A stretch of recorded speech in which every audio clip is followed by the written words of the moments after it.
Hello friends, welcome to my channel.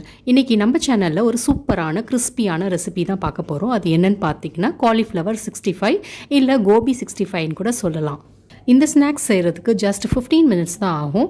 வாங்க எப்படி செய்யலான்னு பார்க்கலாம். இந்த ரெசிபி ஸ்டார்ட் பண்ணுறதுக்கு முன்னாடி நம்ம சேனலை இது வரைக்கும் சப்ஸ்கிரைப் பண்ணாதவங்க சப்ஸ்கிரைப் பண்ணிக்கோங்க.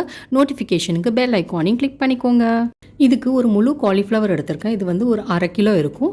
இந்த காலிஃப்ளவரை வந்து குட்டி குட்டியாக கட் பண்ணிக்கலாம். ஒரு கடாயில் தேவையான அளவு தண்ணி சூடு பண்ணிக்கலாம். இதில் உப்பு வந்து 1 டீஸ்பூனும் 1/4 டீஸ்பூன் மஞ்சத்தூள் சேர்த்துக்கலாம். இப்போ நறுக்கி வச்சிருந்த காலிஃப்ளவரையும் அதில் சேர்த்துக்கலாம். எதுக்கு சேர்க்குறோம் அப்படின்னா வந்து சுடு தண்ணியில் அதில் ஏதாவது புழுவது அது இருந்துச்சுன்னா அதெல்லாம் வந்து வெளில வந்துடும். அதுக்காக தான் வந்து சுடு தண்ணியில் நம்ம காலிஃப்ளவரை போடுறோம்.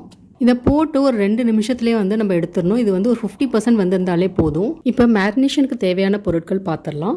1/2 கப் வந்து கார்ன்ஃப்ளவர், மைதா வந்து 2 டேபிள் ஸ்பூன், அரிசி மாவு 1 டேபிள் ஸ்பூன், சிக்கன் 65 மசாலா இல்லைனா வந்து சில்லி பவுடர் கூட எடுத்துக்கலாம் 1 டேபிள் ஸ்பூன், மல்லித்தூள் 1 டீஸ்பூன், ஜீரகத்தூள் 1/2 டீஸ்பூன், உப்பு தேவையான அளவு ஏற்கனவே சேர்த்துருக்கிறதுனால பார்த்து சேர்த்துக்கோங்க, இஞ்சி பூண்டு பேஸ்ட்டு 1 டீஸ்பூன், அப்புறம் தேவைன்னா வந்து 1 சிட்டிகை வந்து ஆரஞ்சு ஃபுட் கலர் சேர்த்துக்கலாம். இதெல்லாம் சேர்த்து நல்லா கட்டி இல்லாமல் வந்து கலந்து விட்டுக்கோங்க. அடுத்து நம்ம பாயில் பண்ணி வச்சுருந்த காலிஃப்ளவரையும் இதில் சேர்த்துக்கலாம். காலிஃப்ளவர் நல்லா ஆறுனதுக்கு அப்புறம் இதில் சேருங்க.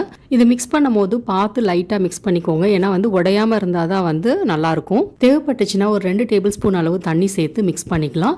பவுலில் மிக்ஸ் பண்ண வரல அப்படின்னா வந்து பிளேட்டில் சேஞ்ச் பண்ணிக்கலாம்.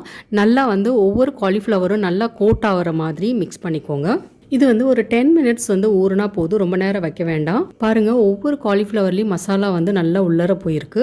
அடுத்து ஒரு பேனில் வந்து தேவையான அளவு எண்ணெய் சூடு பண்ணிக்கலாம். எண்ணெய் வந்து ரொம்ப சூடாக இருக்கக்கூடாது, மீடியம் ஹீட்டில் இருந்தாலே போதும். இப்போ ஒவ்வொரு காலிஃப்ளவராக வந்து எண்ணெயில் போட்டுடலாம்.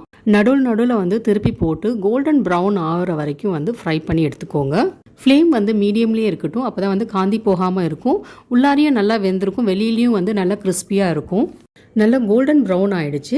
இந்த ஸ்டேஜில் வந்து நம்ம எடுத்து ஒரு டிஷ்யூ பேப்பரில் போட்டுடலாம்.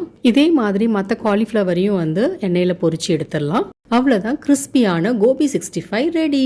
இது ஈவினிங் ஸ்நாக்ஸாவோ இல்லை பார்ட்டியில் வந்து ஸ்டார்டர்ஸாவோ வந்து கொடுத்தா எல்லாரும் விரும்பி சாப்பிடுவாங்க. இந்த ரெசிபி உங்களுக்கு பிடிச்சிருந்துச்சுன்னா கண்டிப்பாக வீட்டில் ட்ரை பண்ணி பார்த்துட்டு கமெண்ட் பண்ணுங்கள். இந்த வீடியோ பிடிச்சிருந்துச்சுன்னா லைக் பண்ணுங்கள், உங்கள் ஃப்ரெண்ட்ஸ் அண்ட் ஃபேமிலியோட ஷேர் பண்ணுங்கள். என்னோட சேனலை இது வரைக்கும் சப்ஸ்கிரைப் பண்ணாதவங்க சப்ஸ்கிரைப் பண்ணிக்கோங்க. பெல் ஐக்கானையும் கிளிக் பண்ணிக்கோங்க. தேங்க்யூ.